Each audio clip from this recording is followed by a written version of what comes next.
Go. Start it. Start it, Daddy.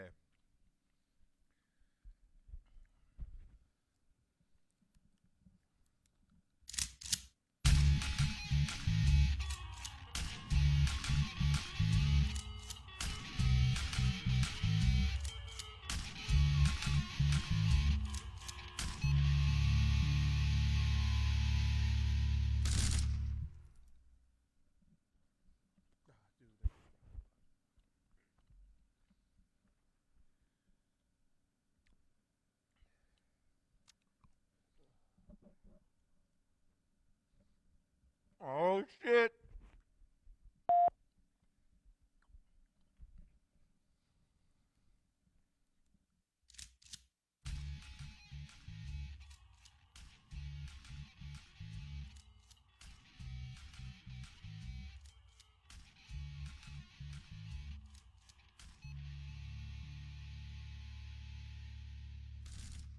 Ha ha!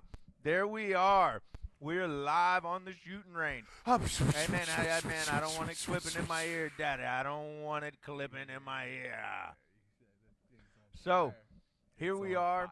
We're live.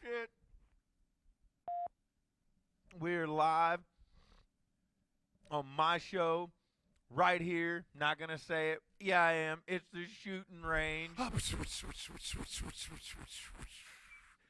Now, here's the deal.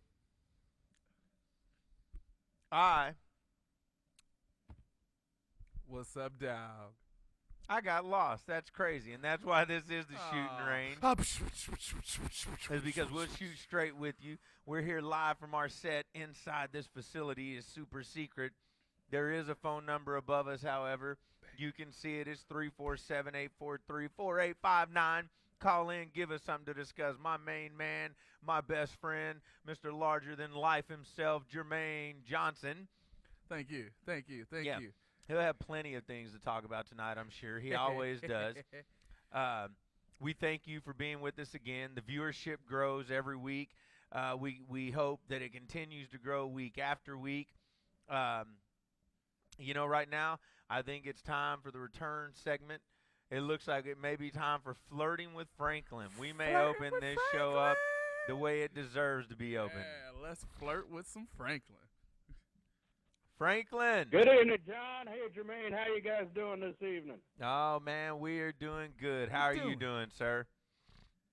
Oh, I've been doing great, thank you. Just been busy with work as a nurse and then, of course, keeping up with what's been going on in the world of professional wrestling. And one of the topics that I'd like to start off the show with is managers and the lack of them that we see on the big leagues nowadays. Because back in the old days, I mean, we had managers galore. We had the likes of Bobby Heenan, Jimmy Hart, Mr. Fuji. Hello? We losing you, dog. You're cutting out, Franklin. Franklin, Can you hear me? I can. Hello? Yeah, I'm still here. Can you hear me? Yeah, so you want to talk about the shortage of managers in professional wrestling? Yes. Okay. The simplest I got- answer I can give you is managers cost money and they don't sell tickets. I mean, that's about it. Paul Heyman gets to be a manager because he also does creative work. They He got gives Zeb them Coulter. ideas, and he's a super mouthpiece. Zeb Coulter. So there you go. They've got some in-house guys that add something besides just being managers. They're in other roles. I think if they try not to run into guys that need mouthpieces anymore, and that's what managers were, always will be. They're normally 98.7% of the time a mouthpiece for someone that can't talk or isn't very good at talking. And WWE has strived forever to say, hey, you better be able to talk if you want to be a main eventer. Am I wrong, Jermaine? No, that's true. They do also just on deck have one of the sexiest managers of all time available whenever they want to use her. I'm talking about Vicky Guerrero, dog. Yeah. She's just right there. She did some manager for a while, and she's I'm gonna tell you what, Yep. man. Jermaine Johnson does know this is the shooting range. So maybe if he wants to keep Vicky Guerrero's feelings intact, he'll quit bringing her up right here on our show. Oh, what you trying to say? What I'm trying to say is right now I think it's time to go ahead and listen to my favorite song. All right.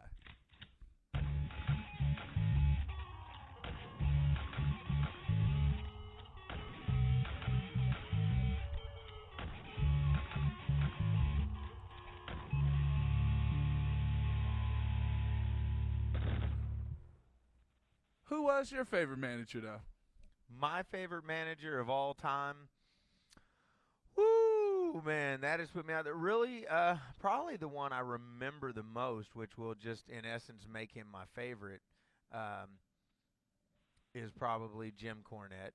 You know, and I'm not a huge Jim Cornette fan, but I saw most of his business because I was a WCW fan when I was a kid. I mean, I'd put J.J. Dillon right up there with him.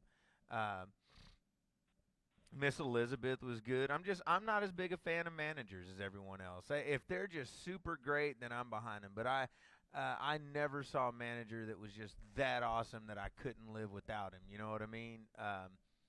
I felt Bobby Heenan was that way. I liked some Bobby Heenan, but Bobby Heenan drew. I saw his DVD, man. He drew for one night, and that it took the other guy as well. You know, it took two people, and it was, fine. That's cool. I don't even, you know what I mean? But in the end, it's cool. Whatever. All right, Franklin. He did it a few times. He did. Franklin, I'm aware of who your favorite manager is. John's aware of who your favorite manager is. Here's your opportunity.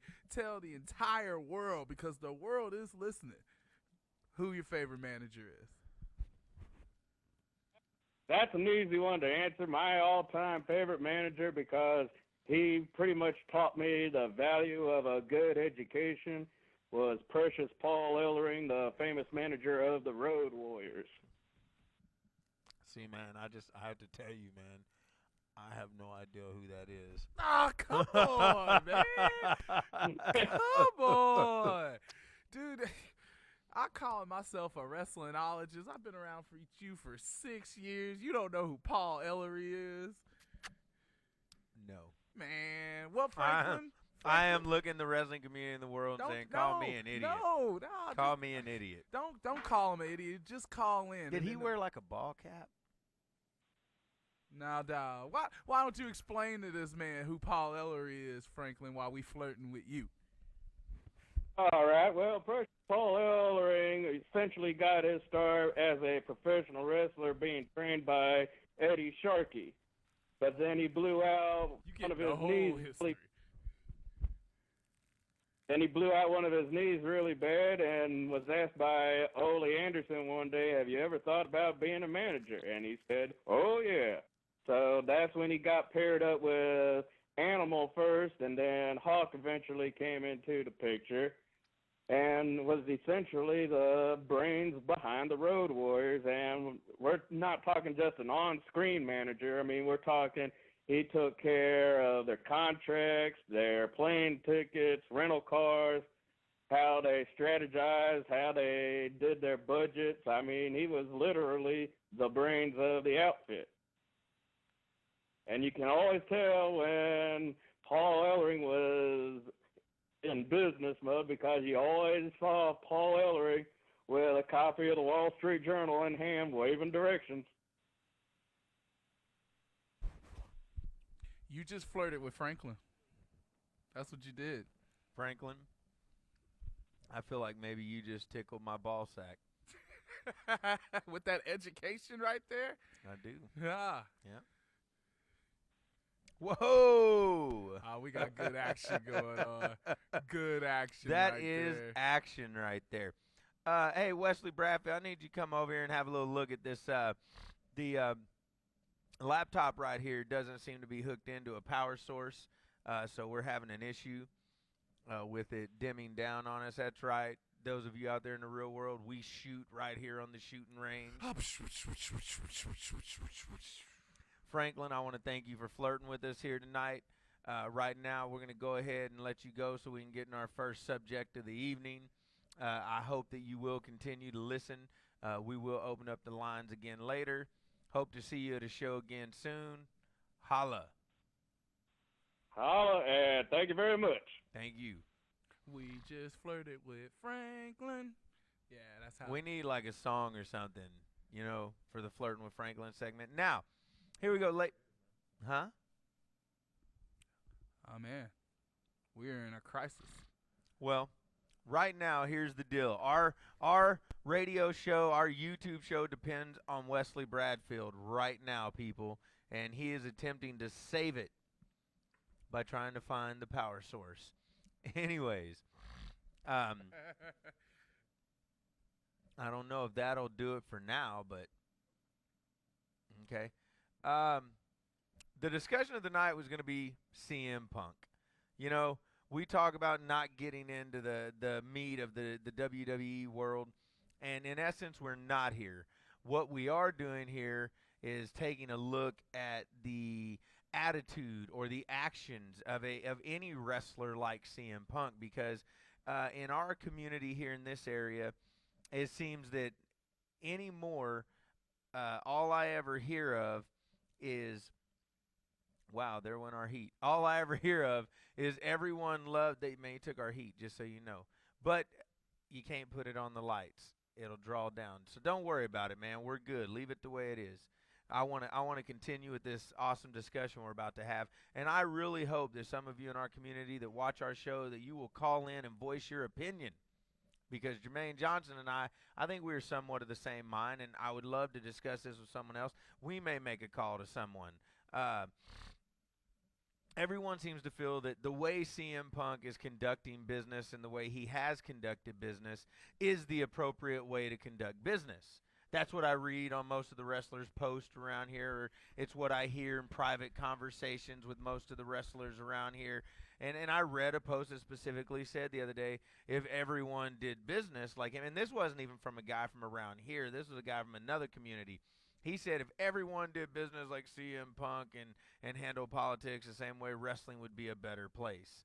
And I was like, wow, are you serious? Because my response to that is wrestling wouldn't exist.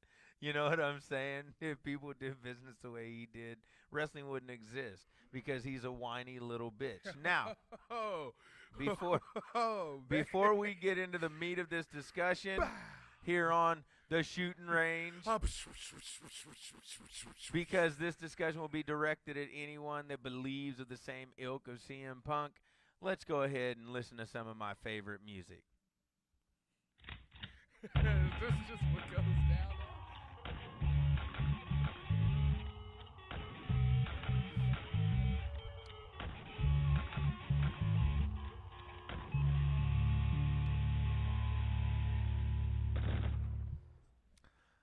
Borden Dutch brand chocolate milk, official sponsor of the Shootin Range. So, before you were calling CM Punk out of his name, you were expressing that you were on the opposite side of what is our internet community, who has decided to see justification in what CM Punk has done by walking out on WWE, similar to Stone Cold Steve Austin. Stone Cold Steve Austin was on the Arsenio Hall show days after it happened, and he expressed his opinion, but I know your opinion of Steve Austin is very high, and we had this in a private. I didn't hear Steve Austin's opinion. Well, neither did I. It was on the Arsenio Hall show. I don't watch that. I don't either, man. But it's not about that. It's actually about how do you feel about the comparison of the two in similar situations, walking out. The comparison of Austin and Punk? Yeah, in this situation. Oh, man. It's not similar. Again, it's kind of like comparing any other indie fed in Oklahoma to IZW. It's a wide gap. It's like comparing a grapefruit to an orange, or a watermelon to a cantaloupe. just as far as his size and stature, if you will. Not trying to be a dick, but I mean, CM Punk couldn't begin to carry Steve Austin's jockstrap. You know, I'm saying not in draw, not in merch sales, not in buy rates, not in clout, not in anything, not in what he means to the industry. None of these guys can, first off. So I hate for that comparison to ever be made. You know, Steve Austin had earned some form of clout. I mean, you know, saving a business from bankruptcy and putting another one out of business and turning your little privately run professional wrestling promotion into a Wall Street, you know, publicly traded stock bought company, that gives you some clout within it. That makes you a different kind of guy. I mean, so I don't really want to get into the is there any type of comparison, because there's not. If Steve Austin said, hey, Steve Austin's was, hey, I can make money with this guy. Hey, maybe you've forgotten what I'm capable of, and you're just downplaying who I am. And again, he had that clout because of what he had done and what he had drawn. CM Punk hasn't drawn shit. He's gotten himself over within a bubble, you know, and I've talked about it before. That's how I feel about it. It's all relative how over you are. It's like Daniel Bryan's over his shit right now, but is he actually making the company more money? Is he actually selling more tickets than what they're already selling? Is he selling more merch than they were already selling? So there are several things that go into that discussion. There's no comparison, first off. So that's how I feel about the CM Punk Austin comparison. There is a CM Punk Warrior comparison, in a sense, if you will. Legit, and I put that on the kayfabe. You put that on the kayfabe. You compared the two. Is this you saying that basically CM Punk should be satisfied with being number 2? Do you even agree he's number 2? I don't think there was a question. Warrior was number 2. He should just be satisfied with having a job. You know what I mean? Austin, and so should Warrior. Austin obviously showed that he was fine with where he was at. You know, if Punk's fine with where he's at, then be done and be gone.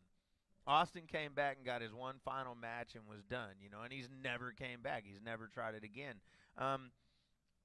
Warrior even showed that he wasn't done when he pulled his little stunt, you know, and that's what I mean. Warrior and Punks is, I mean, just all about them, period.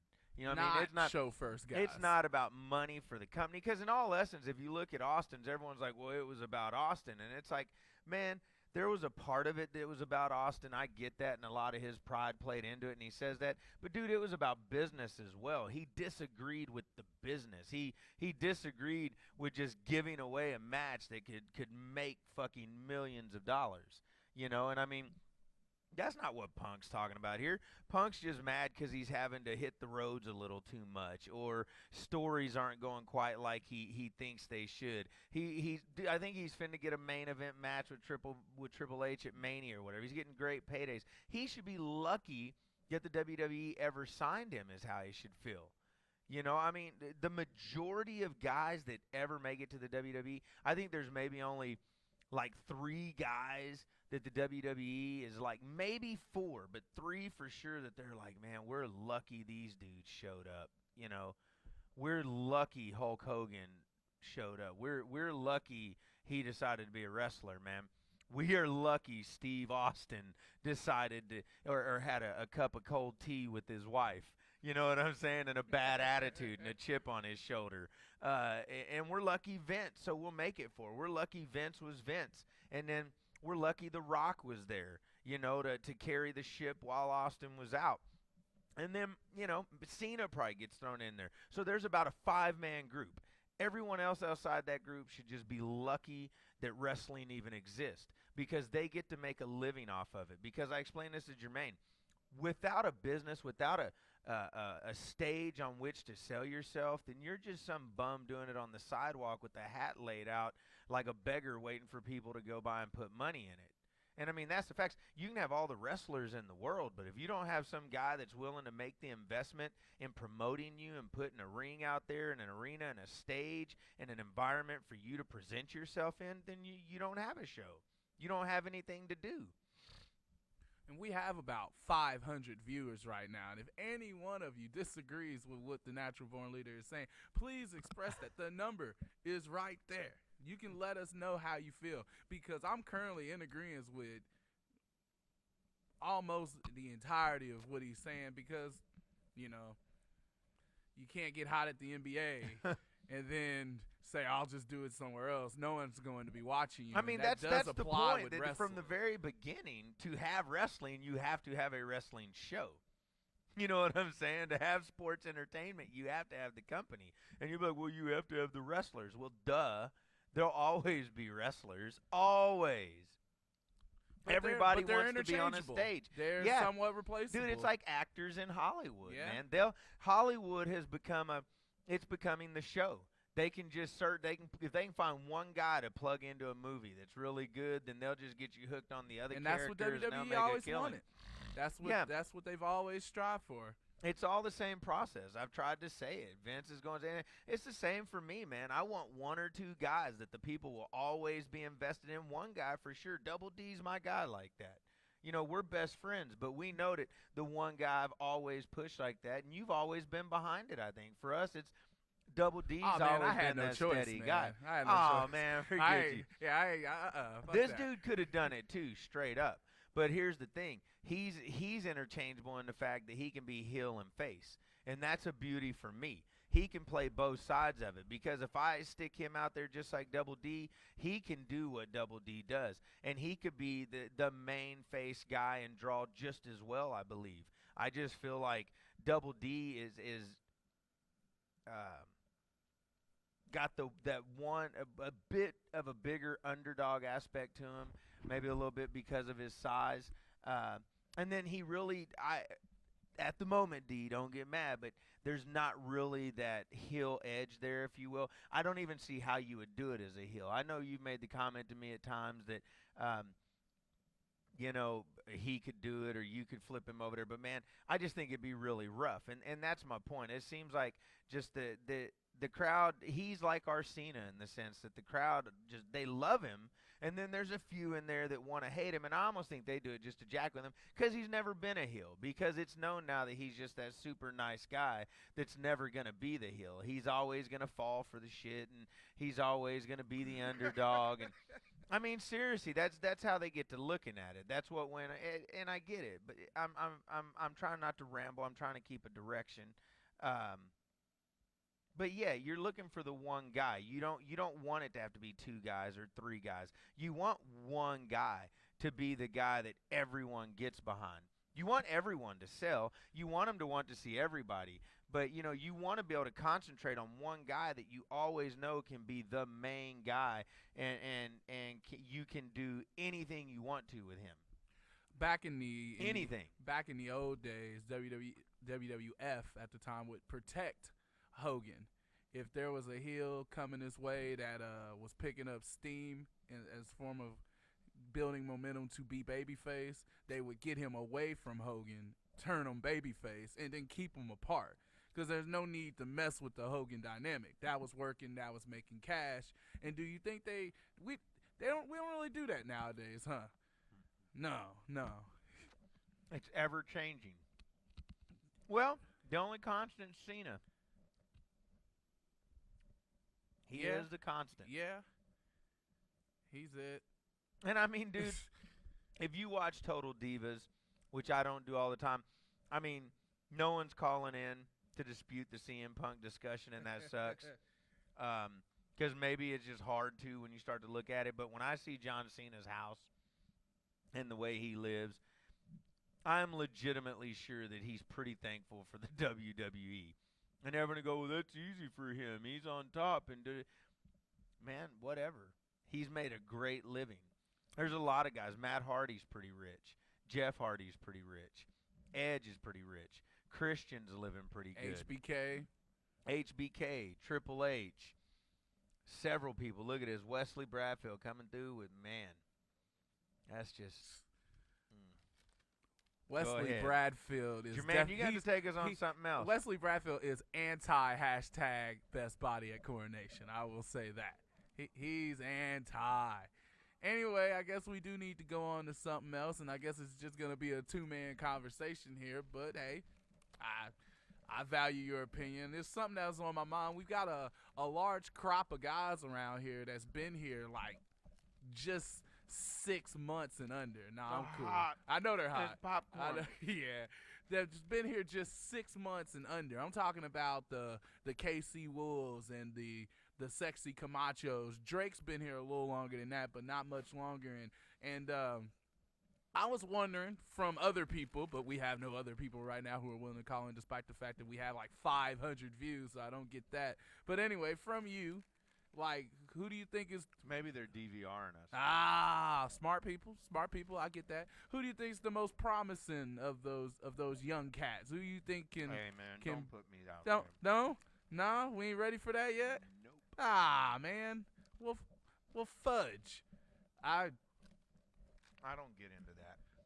My CM Punk thing that had like 8 different columns, and now Yeah, I don't get into that stuff. well, we ain't getting into that stuff. Man, we need to call a certain someone. Now we're calling them up. Who is this? I don't know. Let's listen. All right.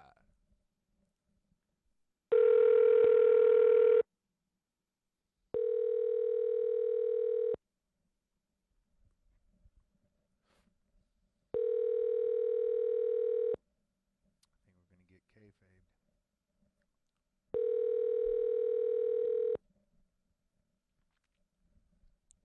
Shootin' Range, people. This phone call is crucial, and it's not going down. This is Mike. Leave a message. I'll call you back. Bye. Ah. At the tone, please record your message. When you have Man, handle it. Well, I'm just talking to you now. Talk to them. Talking to y'all. Well, Violent Valentine was a kick-ass show. Hey. I will say Hey. that. What's up? Harrison Stone. Yes. We are yes. assholes for not even saying this already. I hope to God that you are feeling all right. I pray for a speedy recovery. I do not know how anyone breaks their leg jumping off the apron to the floor, but you did. And God, it had to hurt because that thing was hanging sideways. It was like this. I haven't watched it. I'm not into that. Wesley Bradfield, something just popped. Just letting you know, I think it was the cord. I'll stop talking. I'll quit making fun, Harrison. We're about to get burnt to a crisp inside my building, so I'm done with that. Speedy recovery. I'm sorry you broke your leg. And there Hey, you at least have it. I said it. Hey, me too, man. I've already talked to him via telephone. You know, I people did that still Saturday. do that. Okay, well, man, it's public. I feel the same way. They call me Brinkles. Trust me, I get it. I was mortified. Speedy recovery.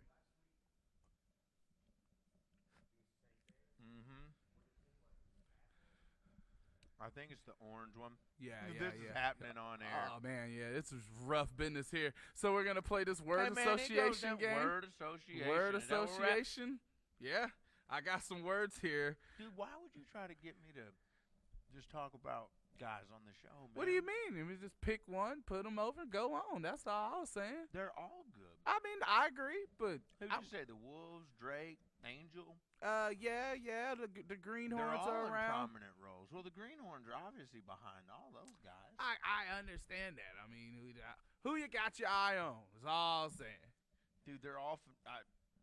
All of them. They all have opportunities, dude. I love the stuff Angel does. I love the way he embraces who he is and how he uses it all. I love how Drake is confident in everything he does. There's nothing he's not confident about. Even I tell him, I don't like this, I don't like that. Man, he'll just keep coming with stuff. He takes criticism. He rolls on. He's done everything that's been asked of him, man. I dug the hair. At first I didn't. I dug it. And then when he went out there, he looked like a white Cat Williams. And I was like, man, I am all about it. You could have went 'Cause- Gene Simmons. I think that's what most people went. You Nah, went man, straight it's Cat MAGA. Williams, You man. went You straight. seen Cat Williams shit when it's straight? Like, man, that was Drake Gallows Saturday He was night. pimping then, huh? Yes, he was pimping. You know, the Congratulations. Wolves, they as well, man. They've come in and every critique, every piece of advice we've given to them, the thing that makes all four of them the same is they've all applied. Yeah. I mean, legitimately, That's all I want to hear. they didn't just come in. And I mean, well, you asked me to pick one, and it's like it seems like that's just asking to start shit. No, And I man. can't even really. And I guess if there was one that just stood far and out above the rest, maybe. But I think that would be painfully obvious to everyone if that Which was is the true. case. You know. So, we got us a call. Who do we have here? Hold on. Is this Twitterless Rob? it is. Twitterless Okay, you Rob. gotta get a little closer up on the phone or whatever. What's going on, Twitterless Rob? I just thought I'd call and rescue you guys. Oh, thank you, sir. Thanks a million. Oh, that was good. That last. And I don't know if you're on the speakerphone or what, but you're sounding a little hollow, and you got good there at the end. I thought I was. Did you not hear what I was just saying about the Wolves and Angel Camacho and Drake Gallows? Yeah, I've heard the whole show, man. I also wanted to say after later on, Mr. Gallows, I thought he looked like kind of a poor man's Chris Jericho. Ah, Okay. all right. Yeah, I told him that too, so it's not like I'm talking about him. He didn't know. I'm sure you Well, did. man, I mean, I'm sure you're not the first person to call him poor.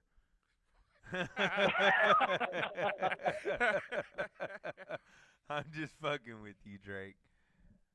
Well, you said you called in. Yeah, you said you called in to rescue us. So, rescue. Hold on. You know what time it is?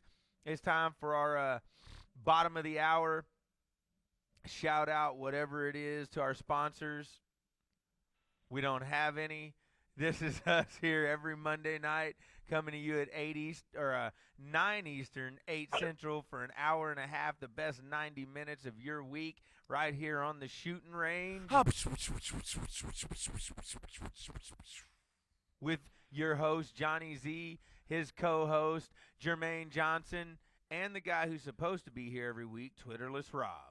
Twitterless Rob. Oh, yeah.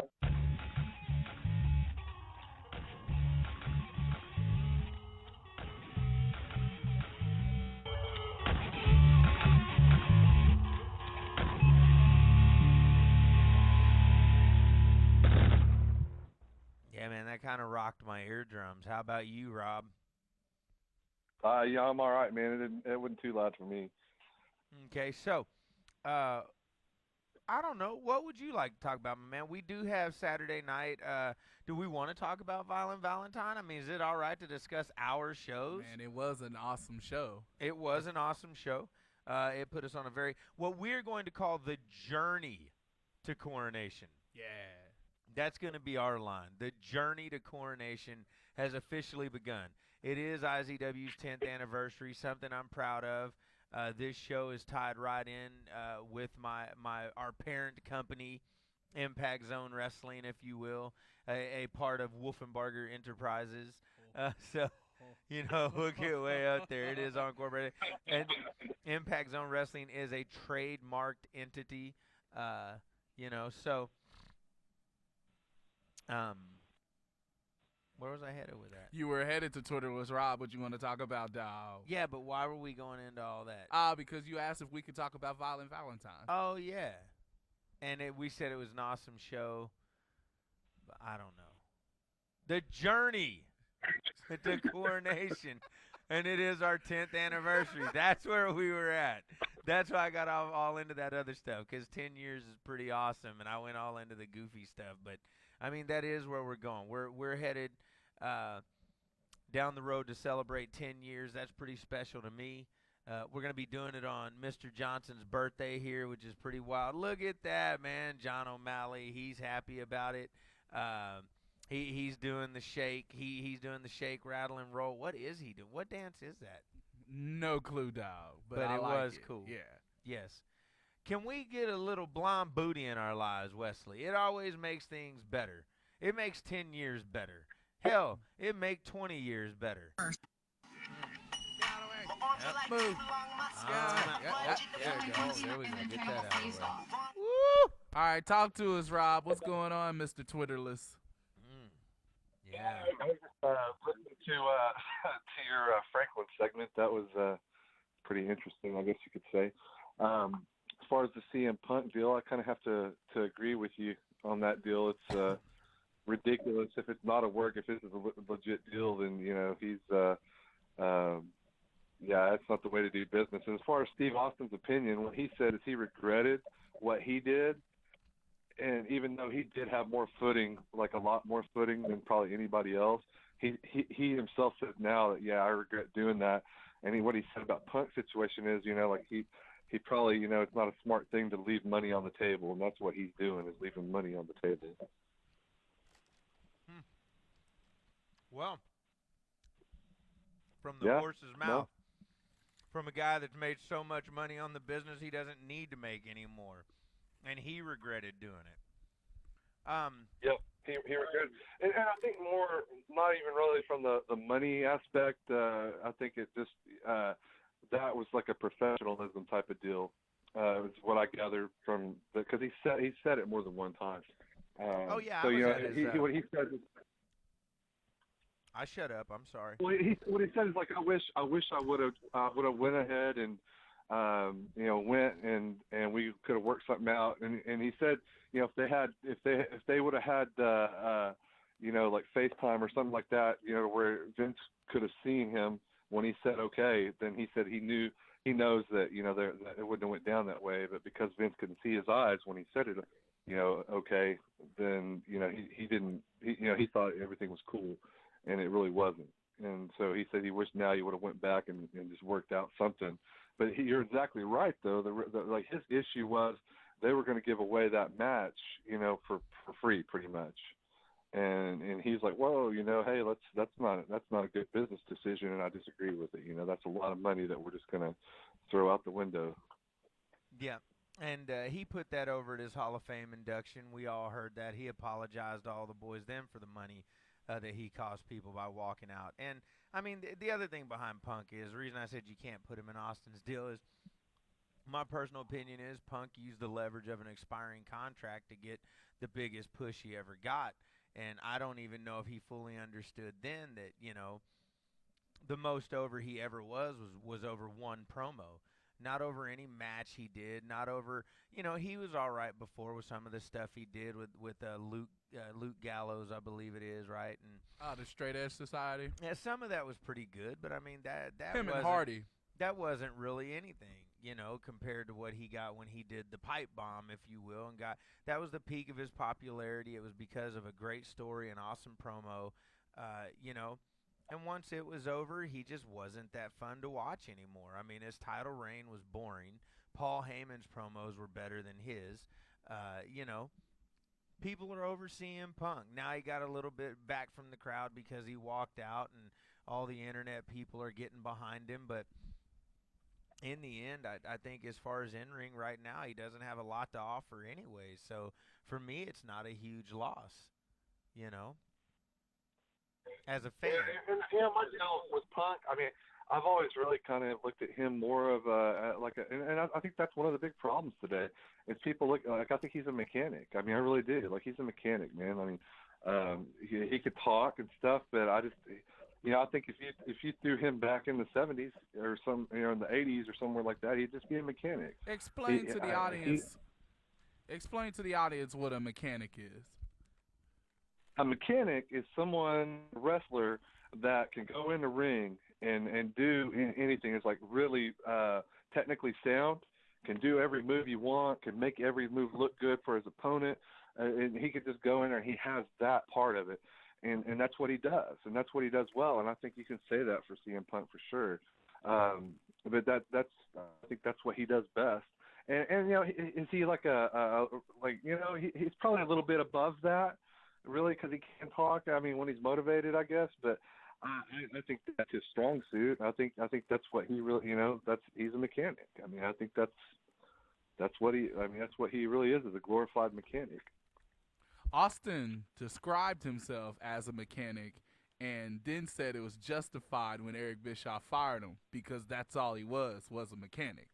It wasn't until later on where he had got other parts of his game and grew from being that to become what he was and start making money for a company. Oh, people forget how And many. that's where, when I talk about people that confuse the word worker with wrestler and those sorts of terms, that's exactly what I'm talking about. Just because you can go out there and do every move, proficiently, it doesn't make you a worker, man. It doesn't make you a good worker. I mean, it makes you, it's somebody like that. Like, you need guys like that around. Like, and would I prefer those guys as to the majority of Oklahoma wrestling? Well, yeah, absolutely, I would, because most of these cats, they don't even know the difference between a double a double wrist lock and a top wrist lock. I mean, so would I prefer those guys? Yeah, but there's a lot more to it than just the mechanics. And that's where people get lost when we have these discussions, and Well, I think that's critical. And I think that's what's wrong with the business right now, man. It's like people, like, I don't know how it's happened. I mean, I don't know if it's through the internet, but you got these kids, these people that are, I guess, my theory is, like, there's so many people that are in the locker room now that really should be in the stands, and they don't have any athletic bones in their body. And so they can't do that stuff. So when people that can, like, do perform the moves and stuff in a believable manner, that it just, like, it blows their mind. And I'm just like, why do we elevate that to the very top of our business when there are so many other aspects that people obviously and clearly do not get? And you can watch almost any, I'm going to say any show, even our show, even Violent Valentine, I want to bring it up. There's a few guys on there that, do I always appreciate the effort that we all put in? Yeah, but, there's still guys, man, that they're just not quite there yet. They don't understand that final part. The problem is, everybody likes to say. The problem is, people do not realize their shortcomings. And you can go on after that if you want, but what I'm trying to say is one of the things that Steve Austin did that a lot of these other guys don't, the guys on our level don't, guys in our own locker room. I had this discussion with someone earlier tonight, and I think this separates me from a lot of guys in our locker room. I'm not going to beat around the bush anymore. I think I've proven myself enough at this point on enough shows within my own company and at other companies to say this, and I think Jermaine does a pretty good job of it. I think Double D does a pretty good job of it, what I'm about to say. I think Bad Brad Michaels has gotten much better at it over the past year, realizing your shortcomings and then how to fix them or avoid them, whatever it is, figure out how to make them go away so that you get to a point where there are no shortcomings in your matches. And there's this large issue, you just said it, with guys thinking they're better than they are, thinking they don't need to change anything. There's always this, you tell them something that's not good enough or that they're doing wrong, and they always have this internal doubt about what you're saying, and they can convince themselves that what they're doing is actually all right. And so it's like you're beating your head against a brick wall, because, that was Austin's deal. He was willing to admit that he was a mechanic. Like he said, he was willing to admit that he needed to come up with something that was going to sell tickets and make money, because it does go back to what I say. Just because you're over in a company doesn't mean you're selling tickets. Daniel Bryan, we see he's over. I want to know, is he selling tickets? Are the people that are there rooting for him, if he wasn't there, would they still be there? Are they buying the tickets because he's there? Are they buying more tickets because he's there? Have the numbers gone up any? Has the merch gone up? Have the buy rates gone up? Has the interest gone up? Because that's how you judge a guy. We have guys come in and get over within the fans that we already have here at IZW and get over pretty well, but they don't sustain it very long. They don't always last very long. They don't always draw good crowds. We've had guys in main events and had them not draw very well. We've had them draw all right for once and then not draw well at all a couple more times, and you realize, okay, they're a hit and miss. We've got guys that we know anytime you throw them in a main, they're going to draw. So for me, what you're talking about, Rob, that's the easiest way for me, is not realizing their own shortcomings. Those same guys you're talking about in our locker rooms and stuff, and the guys in the WWE, is they have shortcomings, but when they get pointed out to them, instead of fixing them and applying the advice they've been given or the critique they've been given, they just find a way to internally convince themselves that, no, that's not it. It's got to be something else. You just don't like me. Yeah. Or you just don't like me. I'm not doing it wrong. you have a problem with me. Yep. That's, I agree with Frank down a lot too. On the issue what you're talking about when you brought Daniel Bryan, here's my thing. You got to get up on your phone, Rob. yeah, we can't we didn't can't understand a word you said. I need a new phone, baby. There you So, what my theory on that though is when you're talking about Daniel Bryan and tickets and stuff. I don't think there's any nowadays any of the guys that work for WWE that sell more tickets. I think, and I know you guys have heard me say this. I think that the WWE is the ticket. That is the draw. Is the WWE the show itself? Now, And that for might me, be the and system, and that might, before you go on, that might be a system that we all are going to have to start working within. And we've talked about that in our office. I don't know if you've been there for those discussions, but we've had that discussion of, do we want to try to operate more that way, that, okay, it's the show, and we just figure out what guys we think fit best in what roles, and if the crowd responds to that the way we want, then that's how we try to roll with it, you know. And so we, just before you go on, I want you to know that we have observed that, and we have heard you say that, and I have watched it, and we've had discussions about business being done that way. Now I'll shut up. Well, here's my opinion on it. I think it's good for WWE, but I think it's bad for the wrestling business as a whole, because there are no real stars because of that. So for someone like for our company, like maybe we can do that and try to do that, like, you know, in 10 more years, like when we have more of a national footprint, something like that. But I think right now that it's better if we can build stars and make stars who can draw or find stars, you know. Right.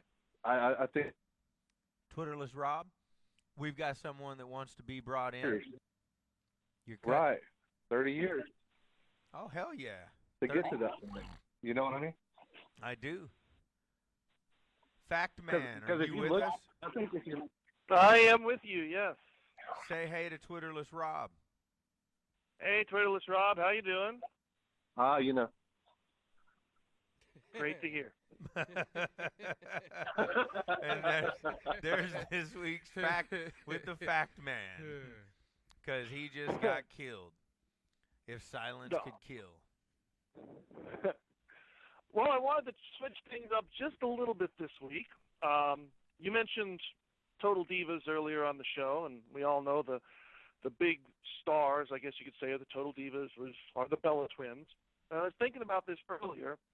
The Twins are, you know, kind of an interesting gimmick in wrestling. And here in Oklahoma, in my knowledge, and I'm hoping somebody can correct me if I'm wrong, but to my knowledge, there have been Whoa, wait a minute. 5. You are the Fact Man, and you are about to give a fact that you are unsure of? Yeah, this is unacceptable, Burnham.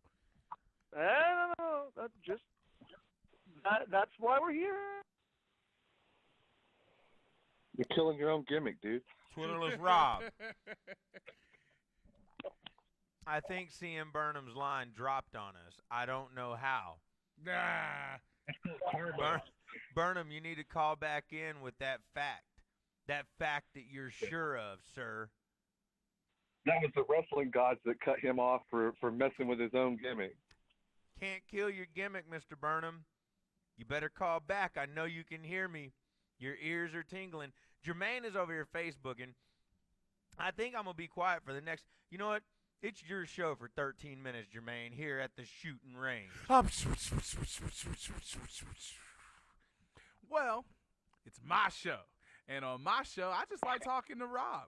So, I mean, Rob, yeah, I mean, I can do this all days long. I'm going to throw this out there on the last topic we had because it got cut off because I thought we were going to get a fact from the Fact Man, but he came with an opinion from the Fact Man that he wanted to get facts from later. So that's why he's off now, getting us a proper fact, and hopefully he'll be back. In the meantime, I'm going to say I feel Daniel Bryan is becoming that superstar. I think he is getting a lot of major mainstream attention, and maybe he could help the image of the wrestling world because for one thing certain, he did change his style up tremendously.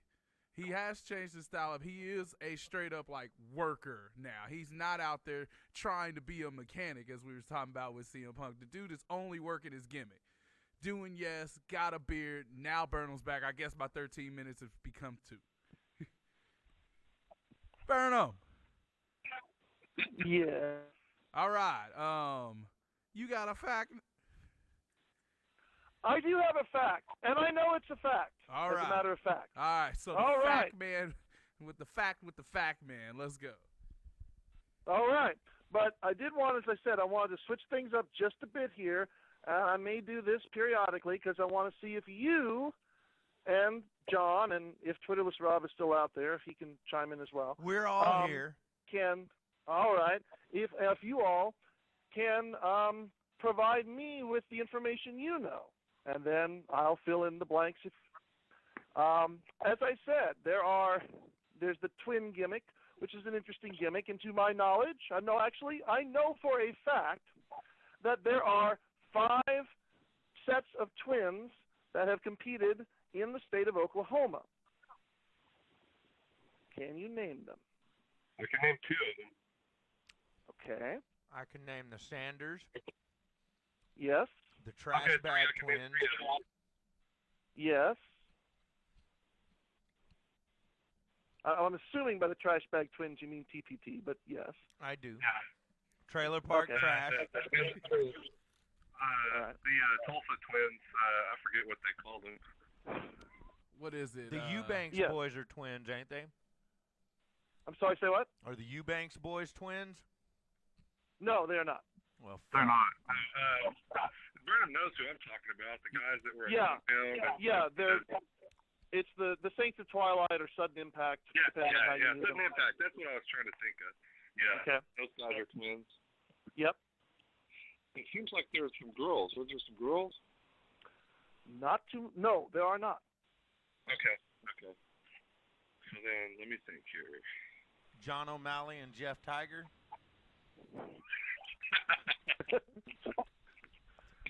Not that any blood test would prove. Cookie Man and Jordan Jacobs. Oh. Oh, man. Aaron Neal and Seven. Some real Impact players down. Who's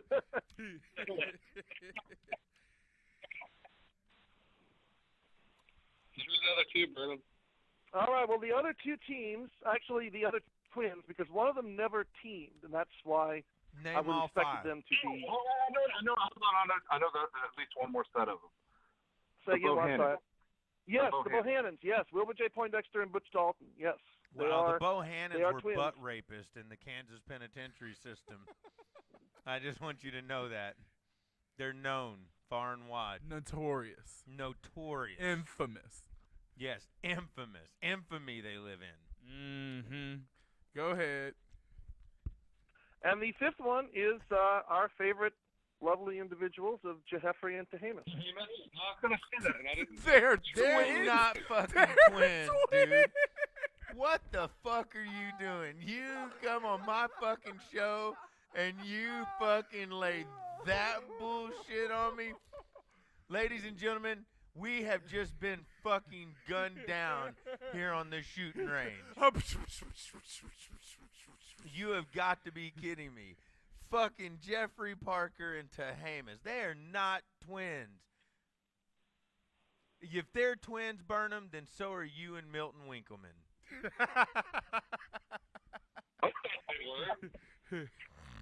I'm talking about Milton and Burnham. Yeah. Did we throw in Tyson and Third Rail? Oh. Did we get them in there? They are identical. No, Third Rail is twins by himself. Are you really trying to put Jeffrey Parker and Tehamus over as twins?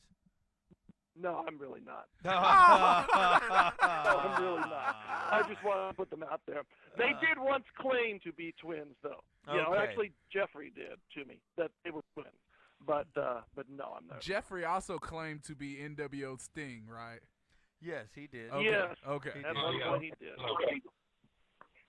Man, Burnham, I want to thank you for bringing that fact here to us tonight. It legitimately... He didn't bring a fact. He did. He did. What fact was it? The whole thing about Jeffrey Parker and Tehamas not being twins. that is a fact. So, and it added levity to the show. Wow. You know what time it is? Guess what time it is, people.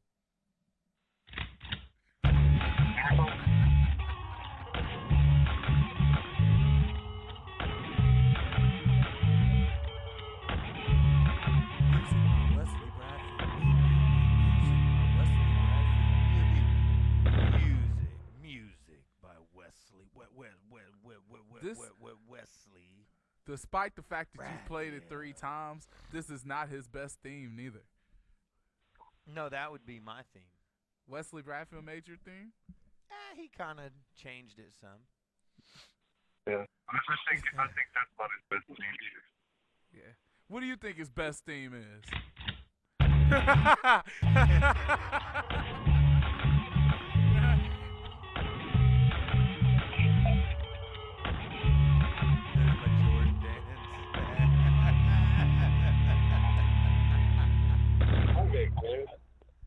Do what now?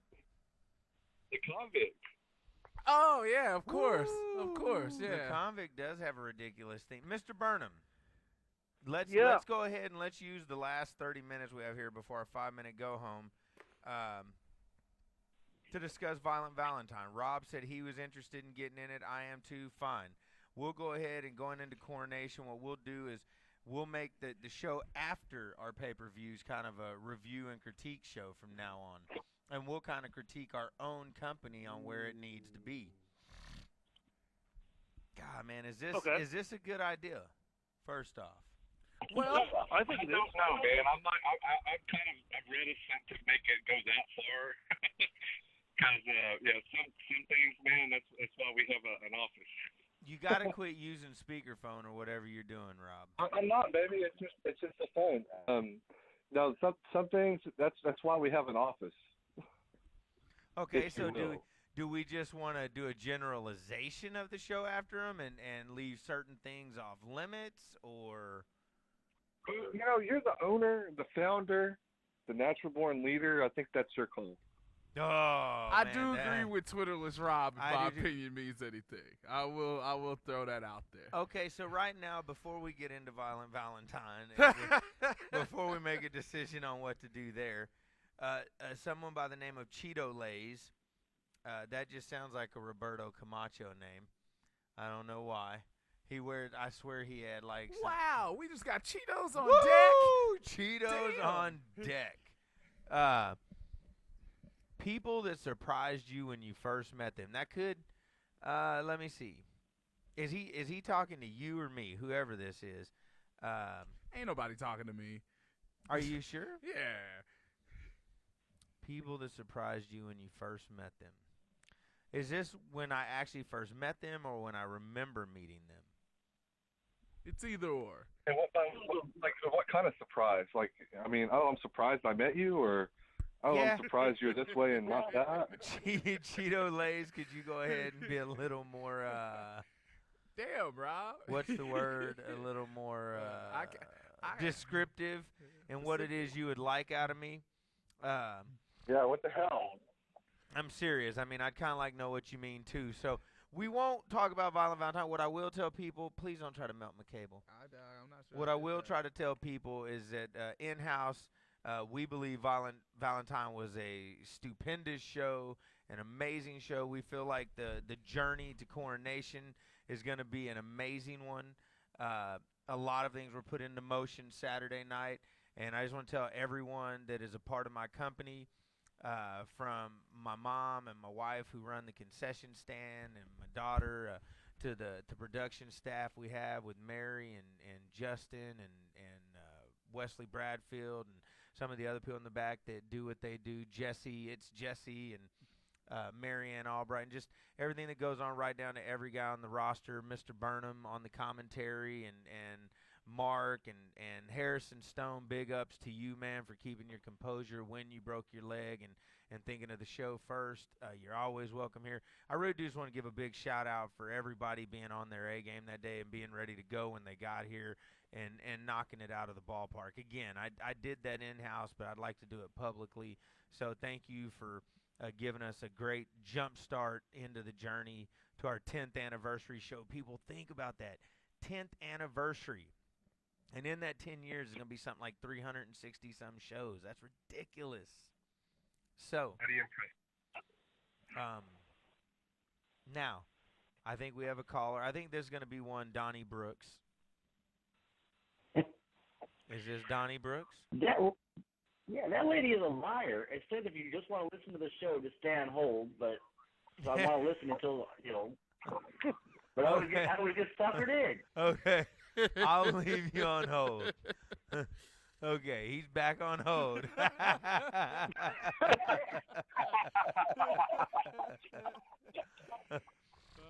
man. Okay, we got some more descriptions from Cheeto Lays. It's first impression, and I guess you were surprised with what they could do. I'm gonna assume he just means overall as a worker. I'm not gonna think this person means, because if you've listened to me long enough, you'd understand that. I obviously do look at some of the physical things you can do when I first meet you, but I'm more or less looking at your overall ability, how you carry yourself, how you project yourself, how you mime emotions, the pace and psychology of a match that you're in. All the athletic stuff is like, nah, it's all right, man. But I know a lot of people that can fucking bounce and flip around and shit. Speaking of bounce and flip around, I was quite surprised at how underdeveloped as a worker Adam Young was. That's high on my list, actually. I just imagined once he went to this school, and I knew how Lance Storm was on TV, and I get that, so maybe that's not the strong suit of what he's teaching. Maybe he's just full on wrestling, but if you're planning on making money, I just imagine you wanted to come out of there with a little bit of charisma. Storm had some. His Canadian gimmick was good, so I know that surprised me tremendously. Now, why did we get on him? What was man, if we're just picking someone to answer the question, he's the guy on my deal. That's an awesome dance. Is that a shark skin what suit was the too? question? The first impression thing. Oh. My first impression of Adam Young. He was surprised at what he couldn't do. Yeah. Okay. I thought he could work. Okay. I was surprised. Angel Camacho surprised me. Just coming out of the gate, I thought he had a bad attitude, and I didn't really think he wanted to be here. And I was like, you better offer me something. And man, boom, He's out a of the huge ballpark, surprise, man. too. You are a guy that has just legitimately impressed again. You son of a bitch! You took mine. Oh, I'm sorry. It's a good one. Yeah. I wish I'd said that, because I remember being negative on him when he first came too. I was surprised by I was like, oh, here we go, another fat guy. I was surprised by Ostentatious.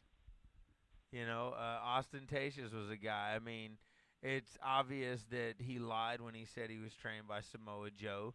We all knew that, and we knew he didn't have like 3,800 matches or whatever. 1,000 was the correct term. 1,000 or whatever. I've been God. wrestling on a weekly show for going on 7 years now, and I'm not sure I have 600. Yeah, man. So you know what I'm saying? And I've worked other shows Mid-South regularly for like 4 of the last 5 years, and other shows in there as well, GPCW and other things, and I'm not sure I have 600. So either way, I was like, oh, this dude is so full of shit. So my imagining was that he just wasn't going to be able to do crap out there. And he turned into a mainstay for 3 years, I think it was, and was a part of some big stuff.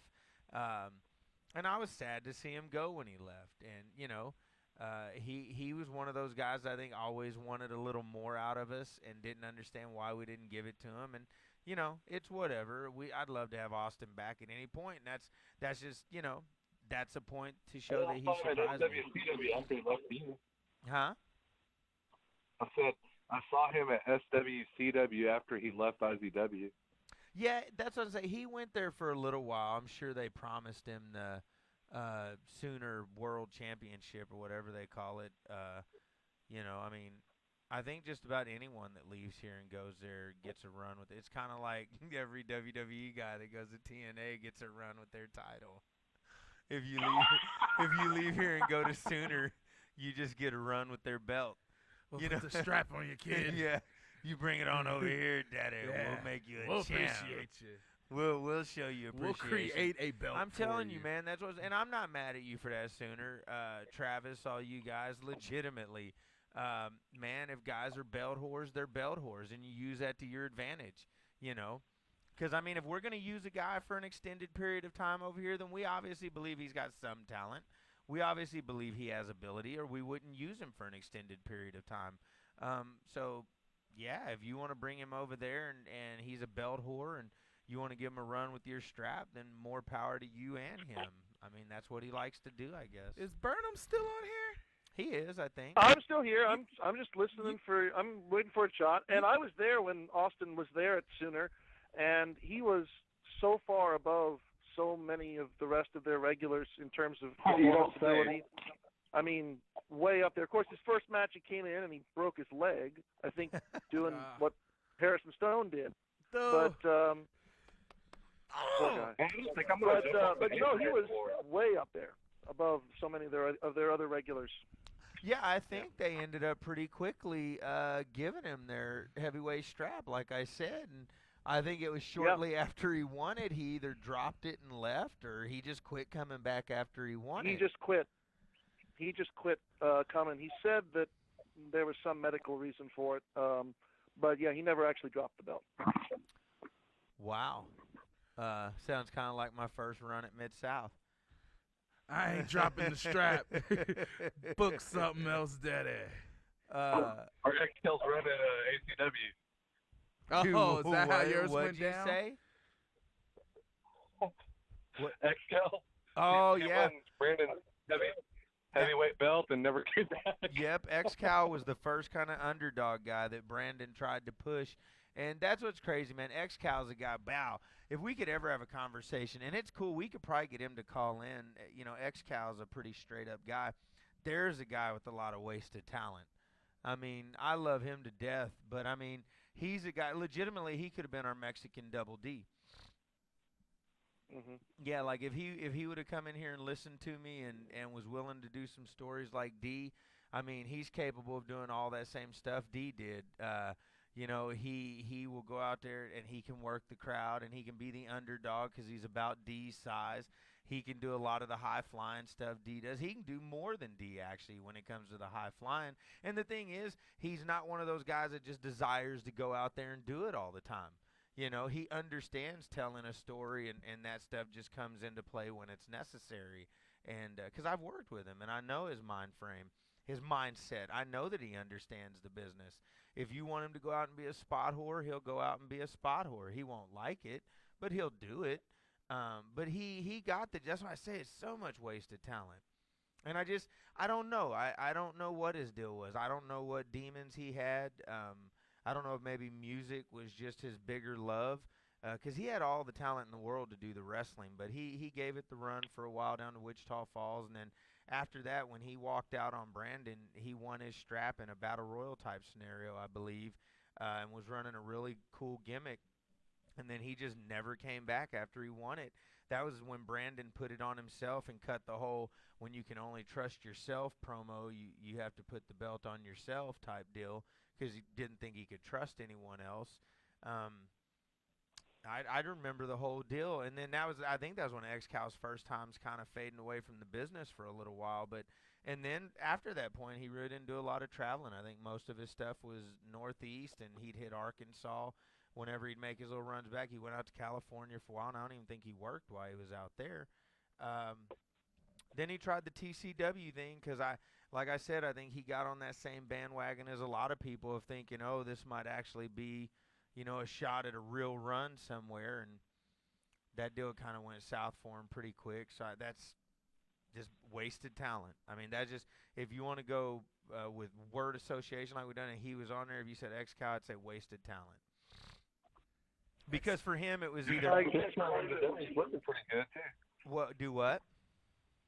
I saw a picture of him today. He's looking pretty good. Oh yeah, what were you gonna say too, Burnham? I agree completely. I said that to his face about the wasted talent aspect. I was at the Underground with him at a ACW show one time, and that was when he was kind of trying, I guess, the last bit of his first big run there. He'd been through the ACW thing, and I looked at him and I said, dude, you have so much potential here, and I just don't understand why you don't do more with it. And he said to me, I just don't feel it. I don't feel the passion for it the way I used to. And that was the case all the time. He'd come back, do little bits of runs, but he just never felt that same passion I think he did at the very beginning in 03 and 04 when he was really just breaking in, and it was excited then. He soured on it pretty quick. Well, because I think it sounds like he was one of the guys that wrestling, one of the main ingredients of it for him was fame. And for some people, it's what level of fame will make you happy. Or, you know, because for me, and this is legitimate, like with IZW, people, they try to use whatever reasons to downplay it. There's a small amount of fame because there are a fan base that watches it. We draw good crowds. You know, we do the TV show, finna go back on Channel 7, the GFL. Jermaine and Dee went up to a show up north here a few weeks back, and the story is when they came out, there were people in the crowd there, even though the comment has been made on threads by a certain individual that nobody in that part of the state knows our guys. Two of our guys went there and were immediately recognized by people in the crowd, and chants were started. Yeah.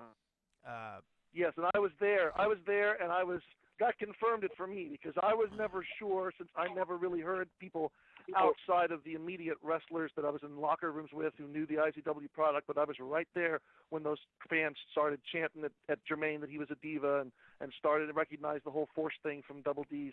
Absolutely cemented it for me that product does spread a lot further than I think most people realize. And that's all I'm trying to... It's not further than they realize, it's further than they're willing to admit. Well, and all I was going to say is that there is a small level of fame in working here, and that's what I've tried to establish, and it's what I've tried to teach to my guys. And a guy like X-Cow, this just isn't enough for him. He got in, and there was an excitement there. Part of it was he thought, man, WWE. And I've always said there's that group of guys that the minute the WWE factor becomes a non-factor, the minute they realize that's probably not going to happen, there's no other level of fame that will make them happy. And, you know, the fame that I've been able to achieve within IZW and within the Oklahoma wrestling scene is enough for me. And that's what I try to explain to people, man. It's what I work for. I want to be the best I can be on this level as a promoter and as a worker, to have moments like what you saw up north, to be able to have a couple of my guys go up there and get chants from another crowd 200 miles away from where our main base of operations is, to show everyone that, hey, if you put in the work and if you do the things that you're supposed to, and we promote properly and all that you are going to achieve a small level of fame, and you can have some fun with it, and you go around and do other shows, and you can be a bit of a star and be the best worker you can be on this level, and maybe turn yourself into some type of draw on this level, and make yourself decent paydays when you go to shows, and just have a good time with it.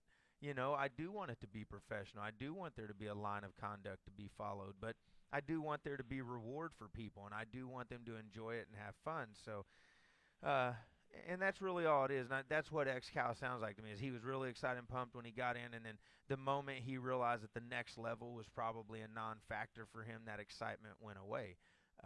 Because then the only other time I saw that excitement again was his run in TCW, and again, he thought that the next level was a factor at that point, because Matt Riviera was selling everybody on that. So, that's how I feel about it. If that maybe helps people understand a little bit more why I work so hard at IZW, or why I just work so hard, period, as far as the business goes, that's why, 'cause, you know. Do we got time for another what, surprise? I guess it was surprise when you met him. Yeah, man, it's 9:13. I mean, I want Did you. Burnham and, say dude, one? I want you and Rob and Burnham. If y'all guys could call in, we could have discussions like this. I think it'd be if everyone called in and it was just us, man. I'm fine. I wish people cut me off more. I know we all get to talking and we try not to cut each other off, but everybody's got stuff they want to get in. Well, who surprised you, Burnham? Bull Schmidt. Huh? First time I saw Bull Schmidt. In what way? He was immediately that superstar presence about him. I had never heard of him before going out to my first OPW show, and there were a few other people on that show that I recognized from another federation up here that ran on TV in the 90s, but just a handful. But I clearly remember when Bull walked out of that curtain and walked down to that ring, I took clear notice of him, and I think he worked an Oklahoma City guy named T.C. Gold, who I never really saw very much. Didn't hear much about after that. Rob, you might remember him. But Bull made an immediate impression with me, and he had so much quality there. And then I'm kind of on the opposite end, and I've told this to his face, so in case he's listening, he's not going to get mad at me. I was under-impressed with Dexter when I first saw him, because Dexter had been built up to me by people who were fans, and they asked me, when they found out I was at OPW shows, they said, "Do you know Dexter Hardaway? Have you seen Dexter Hardaway?" I said, "No, he's not there. I don't know anything about him." And then he turned up back out of surprise one night and broke through, heard his name, and looked at him and went, "Oh, you're short, and you're wearing Buzz Sawyer boots, and okay." Not at all what I expected. All right, Twirless Rob, you got some more? I'm not even. Did you get to name yours? Man, well, I hate to continue this bromance that I know we've had, but I'd have to say you. Jermaine. We should get music when this happens. When we get to talking to each other like this, the romantic. Well, I had, and I have to ask Rob, was Jermaine built up to you? And I mean, now were you surprised in that he was even better than you thought he was, or he was built up? It was a positive surprise. It was a positive surprise. Because here, I'll just be honest with you, because I've known John. I mean, we go back for a long way. I don't think we really became friends until the last 4 years or whatever, but three years. But yeah, I know John, and I kind of, I'd pop in once in a blue moon, like after I'd left the state of Oklahoma, and when I came back, I'd pop in when they were here in the city and stuff. And I'll be honest, I saw where you would book like the Sanders. I think we've talked about it a little bit, and that kind of, I was like, man, those guys, you know what I mean? I was judging the rest of your roster based off of the people that I knew, and of course I knew, like Mikey and people like that, that I knew the quality of their work and stuff. So I thought, well, this guy, I had heard, he came up in the Impact Academy and stuff. So I was like, oh, maybe he'll be all right. But yeah, he really surprised me when I got to come down and really see what was going on. Man, right on. Yeah. Very much so. Thank you. And one, I considered you a friend before the past 3 years. I just don't think we were as close of friends as we are now. There's almost nothing I wouldn't do for you now. And I just want you to know that here in a couple of weeks, I'd like for you and the old wife to come down and get with me and the old wife, and we'll go out and do what we do, if you know what I'm saying. All right, we done gargling here. Huh? We done gargling here. Yeah. Can we continue now? I like the taste of his balls. Get off of the sack there. Carry on with some man discussion. Yeah, that's how you treated me that time. Yeah, in your face. Yeah. So, do you have anyone else you're surprised by, or? Man. Let's do word association. Is this the word? No, that's Jordan's list there. Okay, so well, I'm going to do this. First one's for Rob. Is this them over here or over here? This is them right there, dog. You might need to come up with your own stuff, man. Okay, for Rob, For this for everyone, I'll go around the group for each person. We'll start with Rob. Brandon Groom. Oh, man, he believes his own gimmick, dude. I mean, Come on. You get one word. Word association. I say a name, you say a word. Brandon Groom. hilarious. Okay, Burnham. Brandon Groom. Stupid. Greatest fucking response ever. I thought, damn. I don't even get a fucking God. Okay. I thought I Okay, was hold gonna on. get it. I thought Okay, I was, Jermaine. Because mine Brandon is Groom. delusional. Mine is a politically incorrect word, so we will just Nope. You Okay. can't say that. we Oh, Wesley Bradfield just came on and said you gotta shoot. You've gotta say it now. We're being called out. He'll pull the plug on this. mentally handicapped. That's 2 words, dog. That's 2 words. I did it with man. a underscore, so it's like 1. You know, my word. huh?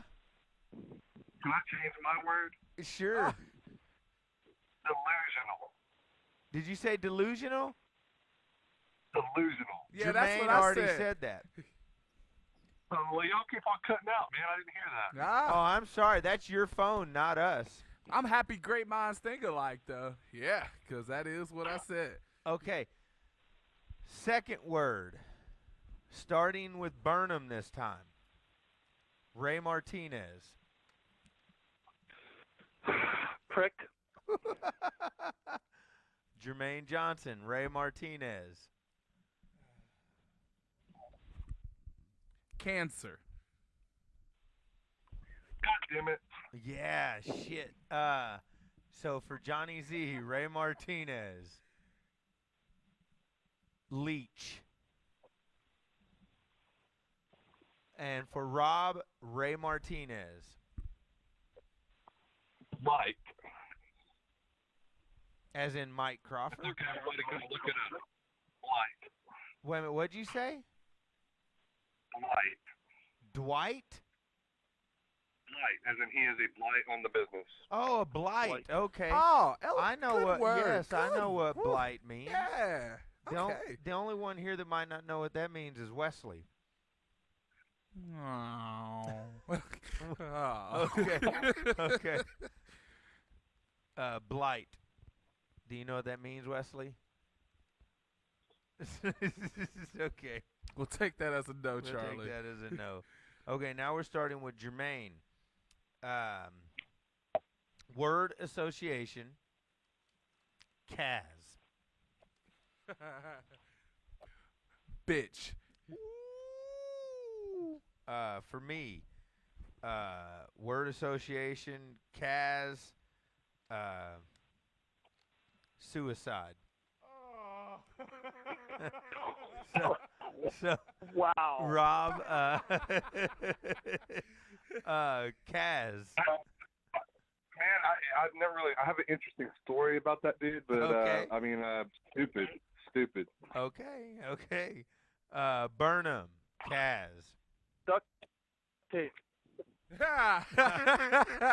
Good. That's clever, dog. Okay. That's clever. One more, and then I want to hear Rob's story about Kaz, and then we're going to wrap this thing up. So, Cass ain't got time for that. for this last word, I'm trying to come up with off the top of my head. It'll start with me.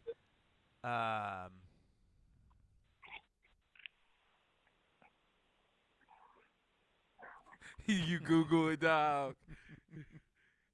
Wesley Bradfield now knows what blight means. Word association.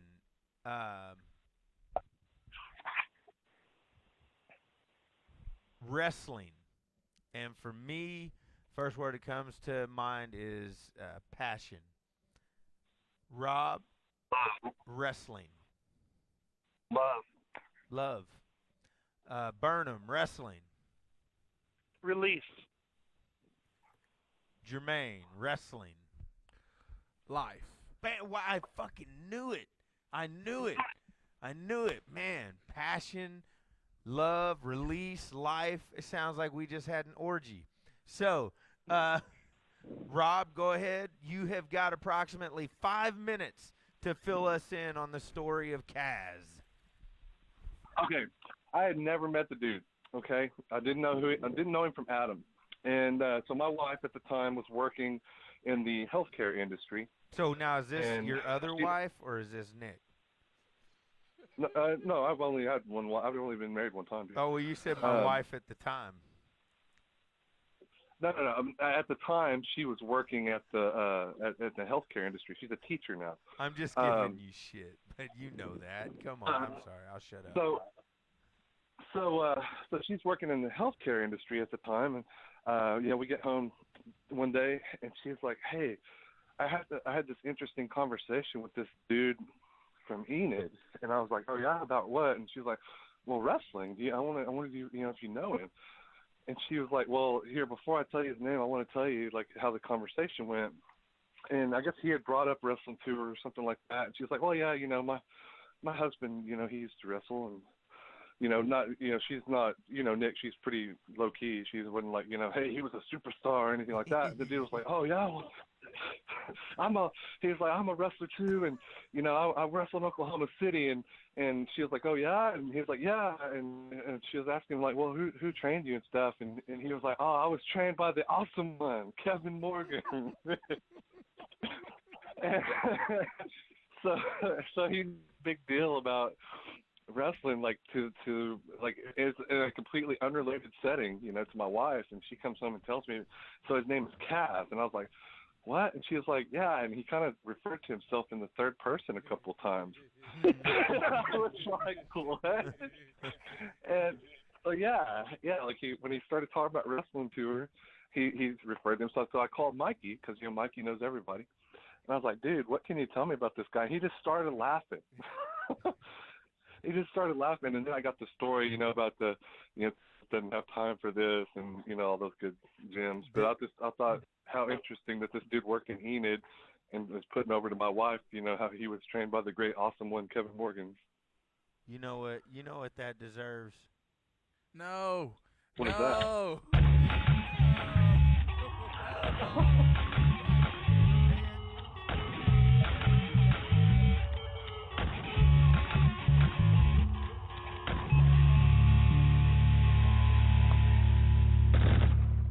Yeah, that's how Kaz first came up on my radar. Cass ain't got time for this. Cass Has a long drive to do. Cass ain't taking this. Mess with Cass's phone. Well, is there any closing shots? Should we do like a closing shot like they do on that lame show they have on ESPN now, the sports reporters? The sports reporters is back? Man, it's I didn't know it ever left. Did it finally leave? Did enough people on there die? Man, it just wasn't getting shown, I guess. Dude, that show's show not got lame. it got horrible. It man. used to be all right. It got very lame. It became like a liberal. Have you not seen some of these? It became like that just became like a liberal talk show. It was like they talked a little sports and then any type of liberal propaganda they could put over in their closing shots. They did. So we get closing shots like the sports reporters? Let's do it. We're going to start with Burnham. Burnham, closing shot. I got nothing, man. I don't even watch. Yeah, I don't watch this show that you're talking about, so I don't know what the format to follow is. Someone give me an example, and I'll follow in. Okay, so just don't let them go first. Don't let them go first. We'll let someone else go. Rob, you go first. My closing shot is to all you motherfuckers that outside of the IZW locker room. Why don't you motherfuckers go and seek out some fucking training so you can learn like what the fuck you're supposed to be doing when you're in a ring, and then don't try to come out and fucking foist some kind of bullshit. I don't even know what you call it. It's not professional wrestling onto the fucking community that you live in, and then have all these other idiots fucking try to defend it. So fuck you guys. All That's right. my closing shot. That's a good closing shot. Twitterless Rob with his closing shot. Yep. Jermaine. Okay. Mine is to you young motherfuckers that decided you were going to come get some training here down in the Impact Academy. Bring your A game, turn your mouth off and your ears on, learn something, apply, and maybe you can move forward and be successful. So kind of the same lessons. Yeah, but mine is to the ones that were actually smart enough to do So it. Rob's shout out, last shot was to the assholes that haven't. Yours is to the assholes that have. Yeah, And yeah. Burnham, what's your final shot? Wow, I'm still. I've got no pent up issues against anybody right now. It's not an issue. Oh, It's just something. I know. Okay. I know. To all of you who complain about the quality of the articles that I post on Oklafan and how you think you could do it better yourself, please submit me something, and I will be glad to look at it and post it if it meets my criteria. Because I would love to have some of the pressure of writing multiple stories every week relieved off of me. Call Well, out. if you had something decent to write about, it'd be a goddamn different story. Call out someone who's questioned you. Do it. Why do you want to put him out there? Like I this? want. Come on. I want We're to not know who gonna do that questioned to him. you right Come now, on. I want to Burnham. know who questioned him. I've seen people do it. Man. My parting shot as we take it to the house. Boo. I'm out of here. All of you out there, hey, I didn't cut out on you.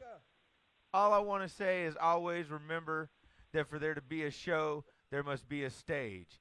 Take care of your stage, people. Respect it. Appreciate it. Follow the line of conduct that makes professional wrestling what it is. That was good. Still fuck you. That was good.